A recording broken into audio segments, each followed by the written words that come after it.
B-ball for life or 92. I'm assuming you were born in 92. I could be making a guess. That's a good year for basketball, dream team and all that. He wants to know best sleeper center going forward. Interesting question.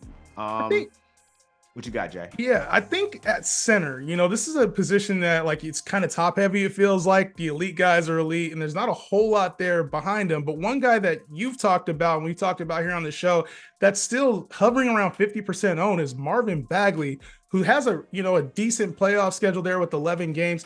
This is a guy that's been averaging 13 and 10 over his last 6 games, getting a steal and a block in those games too. And we see what's happening right now in Washington. Their guys that they signed to be big time players haven't been. And so once they've gotten him from after the trade, Bagley's been playing really well. So Marvin Bagley's a player. I think if he's out there somehow in your league, or if you're in a much thinner league, go ahead and pick him up. Yeah, he was like one of my top waiver pickups this week, man. He was at 50%. So that's still half the leagues out there don't have Marvin Bagley rostered. What are you doing? Get him on your team. I don't care how small or big the league is. Make sure you scoop up Marvin Bagley. My thought to that was, we talked a little bit about it last week with like shutdown candidates, and now DeAndre Ayton got hurt last night, hurt his hand, x-rays were negative.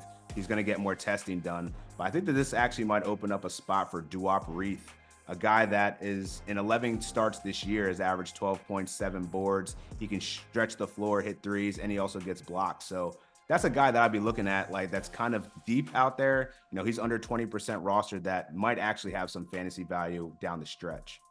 Yeah, I always look at those block guys too. And he's a guy who can probably get you a block and a half, almost 2 blocks a game if he gets the right minutes. So Reith, man, that's a sneaky pickup right there.